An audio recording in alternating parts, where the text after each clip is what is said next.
And away we go. It's the DFS Early Bird presented by Osmo.com, brought to you in part by Yahoo DFS. Check out their DFS offerings. Typically on Friday, they have the $3 management free tournament that typically fills very early. So if you're listening to this overnight, Thursday into Friday, or if you're a Friday morning, go check it out if you want to be involved over there. Also, I think it's a 10 max entry in that tournament. So if you're trying to figure out this game of DFS, that is a good starting point. Dan Strafford, Dave Lochran, along with you on this Friday morning, getting ready for a 12-game, yes, I said that correctly, a 12-game Major League Baseball slate, where Lance Lynn is our most expensive pitcher because, Lofty, that's how everyone expected this MLB season to go. Yeah, it's really ridiculous, man. Lance Lynn has been really good, though. Been really good, yeah. And now he faces Detroit. I mean, this Tigers team is so bad, man. Yes, sir. They're unbelievably bad. And now they've lost Castellanos, right? Like, now you don't have Castellanos. Who is your best hitter? Who's your best hitter? I mean, I'd say the ghost of Miguel Cabrera is who. Yeah, and he's terrible now. They're so 26.9 K rate versus righties. Get this, with Castellanos gone, their active roster has a WRC plus against righties of 73. Now let me kind of explain this. The Marlins are at 81. The Marlins are at 81. Yeah. I mean, yeah, it's really tough to justify paying that much for Lance Lynn. But put it this way, if I was ever going to spend that much on Lance Lynn, it would be against the Detroit Tigers. And, you know, his pitch counts are insane. 104, 100, 108, 109, 112, 115, 110, 109, 118, 111. Like, he's facing a lot of batters. He's going deep into games. He's throwing a ton of pitches. He's getting a lot of strikeouts. I mean, Lance Lynn legitimately has been that good to where if you played him at this price point, I probably wouldn't blame you. Yeah, I think it's a legitimate cash game play, right? If we're talking cash games versus GPPs, this is the matchup you're looking for. If you're scrolling through and just simply looking for matchup, all the numbers bear out. And then you look at what Lance Lynn's done on the year, and he has to at least be considered there. From a tournament perspective, the upside, I think, for Lance Lynn still is limited. I don't think you'd disagree with that he's not going to go out and necessarily strike out 15. But this Detroit lineup is that bad. Over on Yahoo, he's tied for most expensive at $49. We'll take a check-in here on FanDuel as well as we roll through. But it makes sense. It makes enough sense here that when you look at the other matchups that some of these high-priced pitchers have, that he's going to be in the mix. You have Clevenger against the Angels. They don't strike out. Robbie Ray against the Nationals, one of the best offenses in baseball over the past couple months. Eduardo Rodriguez in New York against the Yankees. Ton of righty power there. Wade Miley does get Seattle at 9,100, and every day is a Made Wiley day. But you do have not a ton of upside for Miley. He's been great on FIP, great on XFIP, great on expected ERA, expected ISO. So all those numbers, and he's pitching for Houston, so we know the spin rate's up there. But Lynn makes a ton of sense at 11.7. I can't believe I'm really saying that. Let's check out his FanDuel price quickly here. He's cheaper than Clevenger over there. He's $200 cheaper than Mike Clevenger at 10.5 and $500 more than Robbie Ray. We'll go through some of those prices as we roll on here. But what do you make of the rest of this high-end pitching options? You have Clevenger against the Angels. I get that Clevenger has upside, but I just don't see this as a great matchup for him. And then Robbie Ray at 10.4. Either of these more impressive or in a better spot to you than Lynn, or is Lynn clearing away best pitcher in the best spot on the slate at that high price point? I don't know about best pitcher, but certainly best spot. And if you're talking about the other matchups, Robbie Ray against Washington is not in an easy spot at all. I mean, the Nats against lefties this year have been really good. They strike out below 20%. They have top 10 marks in WOBA, ISO, WRC plus. With Clevenger, he's been really, really good. His strikeout stuff has been superb, but paying this much for him against an Angels team that very, very infrequent or strikes out at a very infrequent clip. I mean, right now the Angels active roster has a strikeout rate of 18.5% against righties and a ton of quality bats. So yeah, of these three guys, if you had to make a good argument for one of them, it's got to be Lance Lynn. And then you've got Erod against the Yankees. You got Wade Miley above 9K against Seattle. I get it. He's been pretty good, but his ceiling is limited, and I just don't see how you pay that much for him. Paxton is facing Boston. You know, you'd love to say, hey, okay, James Paxton, he's really good.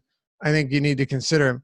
James Paxton has really been brutal lately. I mean, Yes, he has, yeah. If I tell you these home run totals, and I hate to just look through box scores, but we can get into deeper numbers. We can talk about this pitch mix, how it's changed, which I think is a big deal, throwing less of that cutter, which did him so well in the past.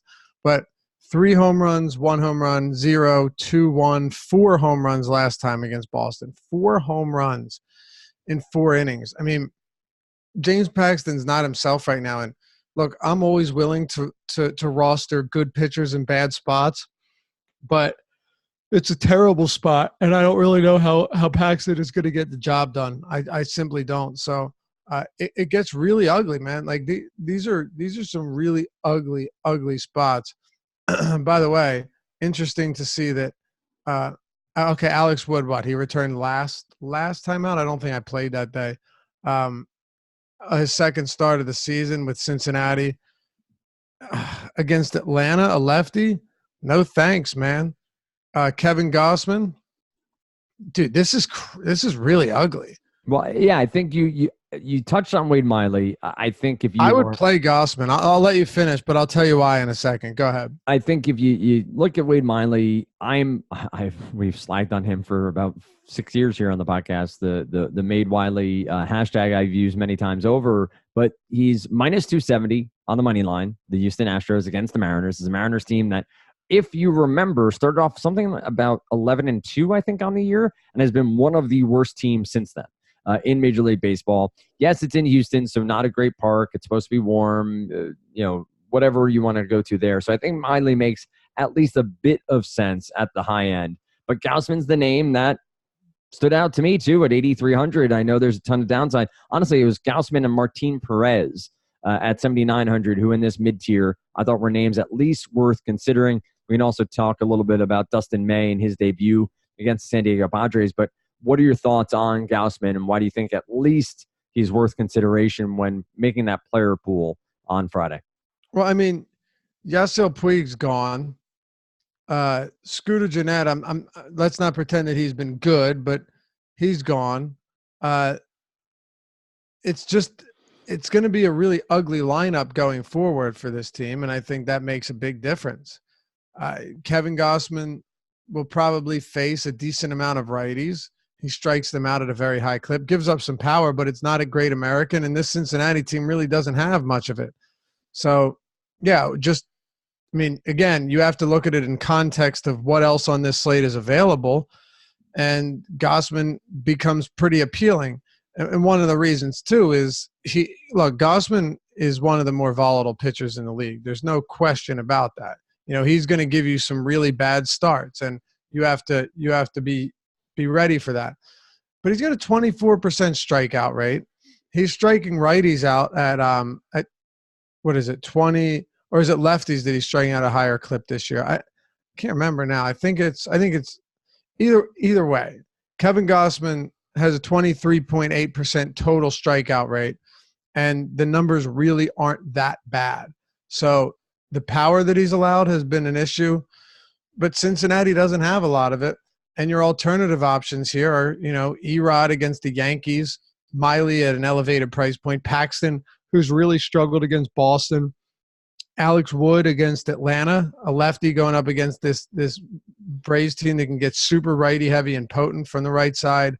No, it's ugly, man. To point out, as you're asking, Gausman on the year, where did that stat just go? I X'd out of it, but it was lefties was around 27% and righties was around 20% from a K percent. Okay. Yeah, well, he'll face probably the same amount of lefties and righties. Right. So there's that. I mean, you mentioned Martin Perez. I suppose you could do worse. Yeah. He'll probably be a pretty heavy favorite here with Glenn Sparkman on the other side. Minnesota minus put up 250 is what I'm saying. There you go. Yeah, should put up their fair amount of runs in this one. But if you're looking at that 8K and up, I'll even throw Perez in there. And if you want to throw Steven Matz in there with a pretty brutal matchup, uh, the thing about Matz is really the biggest thing about Matz is he's not very expensive. And while the Pittsburgh Pirates don't strike out a lot versus lefties, they're also terrible against them. Last I looked, their active roster before the deadline had the lowest WRC plus. Let's see. Yeah, now it's tied for the lowest. It's 78. Their strikeout rate isn't extremely high. It's 21.4%. That is 20th in the league. But if you look against right-handers, they've been a lot better, and they strike out a lot less. They have the second lowest K rate in the entire league against righties and a 108 WRC plus, which among all 30 teams actually ranks 9th. So they've been really, really, really bad against lefties. And look, Dickerson's gone, which shouldn't make a big difference in a lefty-lefty spot, but they're still not a good team from the right side outside of maybe Bell and Marte. So I think you can at least consider Steven Matz here. I think his last start came against them and he crushed them. Yeah, complete game shutout, 40 fantasy points. Not expecting that, but a decent start could be in the cards, and hopefully he just pitches deep into this game against a bad team. As we roll on here and try to figure out where this pitching slate shakes out, we do have Dustin May, who is a top prospect. I think he may be, depending on which site you look at, MILB's minorleaguebaseball.com's pipeline, which is also MLB.com. I think he may be the number one prospect for the Dodgers at present. He will get the start against San Diego. It's a good place to begin a career, but we have to deal with Dave Roberts and a potential quick hook. We also have to deal with the fact that he's not exactly an elite strikeout guy in the minor leagues. I think it's about 110 strikeouts over 106 innings, which a strikeout per inning is fine at the major league level, but you'd like to see a little bit higher for the elite athletes and elite prospects at the minor league levels. You get to Jason Vargas, Trevor Williams against the Mets, and then you talk Eric Lauer against the Dodgers. It's a pretty ugly pitching slate for 12 games, Laffy. No, it's bad. It's bad. I mean, you're not playing Eric Lauer, like you said. And at this rate, I'm actually considering playing Jason Vargas. I mean, in his Philadelphia Phillies debut. Yeah, well, how about Drew Smiley, by the way? You're like, okay, this guy's coming in with an 8+ ERA. It's been brutal for him. And now he's pitched like 13 one-run innings with 13 strikeouts in 2 starts with the Phillies. Pretty good. Is it sustainable? Well, at this point, I don't even want to guess because I thought Jason Vargas was due for some heavy regression. And, well, look what he's doing. I mean, Vargas is still not very good. He's still not going to get a lot of strikeouts. I think he has like a 17% K rate against lefties, 21% against righties, sub 10% swinging strikes. And look, Jason Vargas is not very good, but this slate is really bad too. So what are our options, right? Like what are the options that we're expected to get here? Why don't we talk about Dustin May for a second? Yeah, what do you think? I think that there are too many factors for me that are negatives. I just think it's Dave Roberts. One, we've seen it many times over with low pitch counts and getting those guys out. He's a rookie, top-rated prospect, but also they're going to protect some of these arms as the Dodgers try to figure out their postseason rotation and what their bullpen will look like. And he's not an elite strikeout guy. He's solid. He's not. But this slate sucks as far as pitching goes. So I think matchup has to factor a lot in. Right. And San Diego gives you definite strikeout upside against him. The problem I have with him is his appearance in general. Well, I mean, he and Clint Frazier seem to have been separated at birth with the red hair. They are both gingers. I hope everyone understands the redhead here for May. Now, the Dodgers weren't a team that made trades. They are a team that will rely on some of these top talents that they have in the minor leagues or guys that have just joined the team this year, Vertigo and Will Smith and the likes. May is highly touted. He's been very good. He is a very good pitcher, but I don't know that he necessarily has the strikeout upside to be a DFS Sterling the rest of the way. But to your point, on a bad slate and on a slate that we're looking for something, maybe at this price point, he gives you just enough against the San Diego team. By the way, he's 5,800 over on FanDuel. We'll check out his price on Yahoo here as well. Assuming it's pretty cheap on Yahoo to be. Dustin May is $34 on Yahoo on this slate. So I think there's enough upside. I just have enough concerns that if I'm building one or two lineups, I'm going nowhere near Dustin May. I don't think there's enough upside to convince me that he's the pitcher I need to have in my lineup. So who are you going towards then? I think I'm leaning towards going expensive with a Lynn, and then it comes down to that mid-tier. I guess the upper mid-tier, Wade Miley, Gausman, and Martin Perez. Like, those are the four pitchers right now that I feel somewhat confident in. If you want to talk cheaper end of the pool, we don't have a starting pitcher for Baltimore yet, right? Brooks. Or is it Aaron Brooks? That's rough. But yep. 4,800 against the Blue Jays, a team that strikes out a lot. Brooks is not necessarily somebody known for his strikeouts, but I could see myself rolling the dice there if I feel like it gives me enough Colorado exposure against Sean Anderson and enough Giants exposure against Lambert. But I think I'm paying up. I think I'm going to find myself at the higher end of the pitching pool here and try to make some hay with some cheaper bats. Well, good luck. It is a course slate. There's that.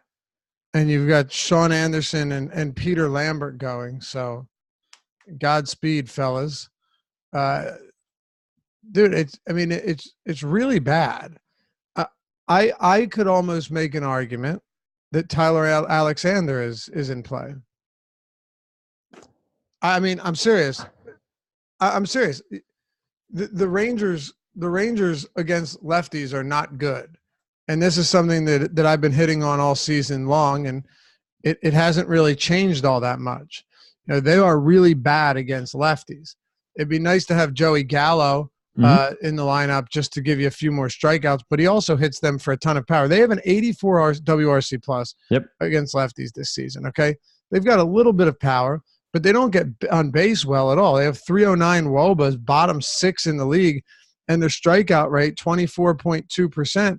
There are only a handful of teams higher than that this season. Their 7th highest K rate against lefties. So Tyler Alexander, to me, is actually not the craziest. Look, if you're willing to pay that much for Wade Miley, I get it. You're looking for safety there, but safety at $9K to me is a little bit scary. Hoping that he gets me 20, I might just say, all right, screw it. With Anderson, I'll take my Alexander. What did I say, Anderson? Yeah, sorry. Definitely not Anderson. With Alexander, I'll run the risk and hope that I can get some strikeouts out of him against a team that will strike out. I mean, he was striking out at 25% of batters at AAA. He does not walk batters either. He does a very good job of preventing free passes, which to me is important. He does give up some power, but this team is a lot less potent from the right side against lefties. He's cheap as well. So if it's between him and like Eric Lauer against the Dodgers or Ivan Nova at Citizens Bank or Gaviglio or Joe Ross or Sparkman or Lambert or Kikuchi or Brooks or Anderson, yeah, Alexander would be the guy. And I don't think it's that outrageous. Yeah, it's a bad park, no question. Park sucks shit. But what's that from? I don't know. Okay. You ever watch Howard Stern show? Oh, sure. Yeah. Yeah, that's Sal said that to Artie. Beer league sucked shit. I thought it was so good. Man. It's such an odd way to put these words together, but I don't know. It was a beautiful thing. It's one that stuck with you. I get it. And I've adopted it. Well, let me just get one question in here about projected scores. And so NBA is much more specific about multipliers, and you get different people with different ideas of, I want to go 6x or 5.8x plus 10 minus the correlation of the axis of the earth. But with Major League Baseball and the way DK has changed their prices, what would be acceptable for you for an Alexander at 6,400? You're talking 15 points, you're talking 18 points. What's a projected norm here for a bad pitcher at a lower price point to feel like you were successful in going bargain bin shopping? Well, I mean, when you look at the other pitchers, how much do you really need? Like, could he give you 20? Sure. But, 15, 16 probably from Anderson here is probably going to result in pretty happy night. I mean, seriously, it's even Matz. I know Matz is coming off that great start against Pittsburgh, but it's not a favorable spot from a strikeout standpoint. Like, he didn't go that deep. He said 7 strikeouts. He struck out what? 7 of the 31 batters he faced, right? I mean, that's not exactly stellar. It's 22%. That's okay. But that's also assuming he's going 9 scoreless again. Right. Like we talked about Dustin May, who knows how far he's going to pitch. Not a great strikeout guy. Could he go 7 scoreless against the Padres? A righty? Probably could. But Alexander's $1,200 cheaper. Eric Lauer against the Dodgers, that's brutal. And you got Coors. So, yeah, I don't think it's crazy. And it's kind of, it's a process of elimination. It's very seldom where you're like, okay, on a 12-game slate, I'm considering Kevin Gossman and Steven Matz and Tyler Alexander and Lance Lynn at 11-7, right? Like this, among all the big slates on this entire season, this might be the worst one for pitching. It sure is feeling it. Who has the lowest K percentage and K minus walk ratio on this slate? Who has the lowest K percentage? K percentage, and they also happen to have the lowest K minus walk ratio. I know Nova's bad. Anderson's also really bad. Sparkman's really bad. Lambert too. Lambert's surprising because Lambert doesn't walk anyone. Right, that makes sense. Yeah, his K minus walk ratio isn't terrible. It's not elite in any way, but is it one of Anderson, Sparkman, or Nova? It is. Yeah. Is it Nova? It is not. So it's Anderson. It's Sparkman. It's Sparkman. Okay, I knew it was one of the 3. No, you narrowed it down correctly. So amazingly, he's 12.8%. I didn't think he walked that many batters. 5.7%, which is pretty solid rate. Which means his strikeout rate is that putrid. 12.8%, 7.1%. Okay, so there you go. He's striking out 5 batters per 9. Incredible. And he gets the Twins, and that would transition here quickly. All the lefty bats, all the power bats for the Twins would seem to be in a great spot here. Kepler and whomever else you want to name. What offenses are your favorite here on this? What is it? August 2nd. That's what it is. August 2nd. Friday, August 2nd, 12-game slate. What was the question? Favorite stacks. So, oh, God. I mean, close your eyes, point your finger at the screen, and you're likely going to come up with something that you're fond of. I mean, really. Okay, let's go through it. Let's pull up let's pull up the run totals here, because yesterday on Thursday the highest was like 5.6 and there really wasn't a ton.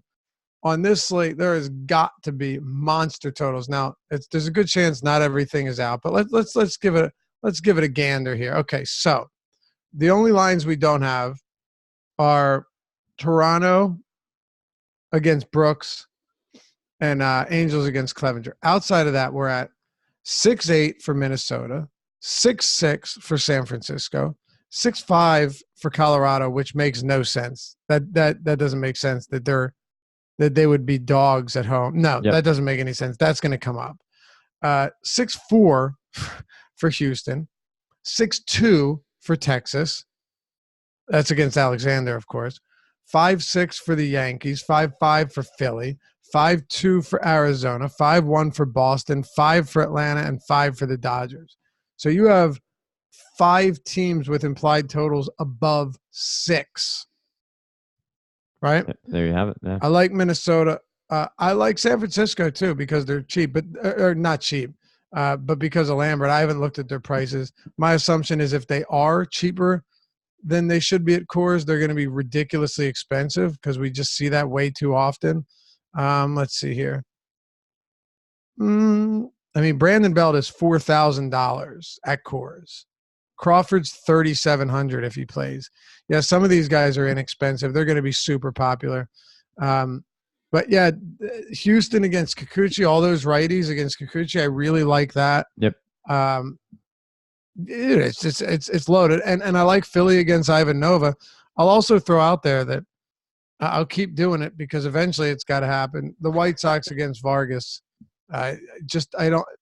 Now you're pitching at Citizens Bank. That could get ugly. Amazingly, they have a 4.1 run total. Your lowest totals on the slate are, we don't have one for the Angels against Clevenger, but 3.7 against Miley, Seattle. So there you go. San Diego 3.7 against Dustin May. That's interesting. Detroit 4 against Lance Lynn. That's strictly a park thing. And then White Sox, Cincinnati, both at 4.1 against Vargas and Gossman. So those are the low ones, man. There's not a lot here.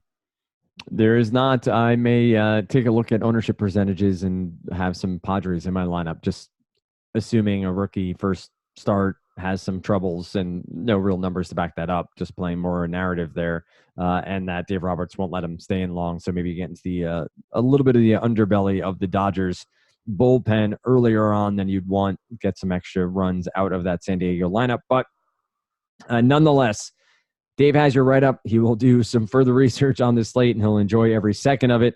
Find him on Twitter at Loughy_D, LOUGHY_D. Every Monday, Wednesday, Friday, you hear from me. On Monday, it's Chris Rendon, me, Loughy, on Wednesday and Friday. Next week, I am off, so I will not be around. You'll get a cavalcade of stars filling in when I podcast, and then you get Emac and Adam on Tuesday, Thursday, and Saturday. So enjoy each and every one of that. If you're watching on YouTube, like this video, subscribe, make sure you have the alarm bell set off so that every time we go live with a new show, you are aware of it.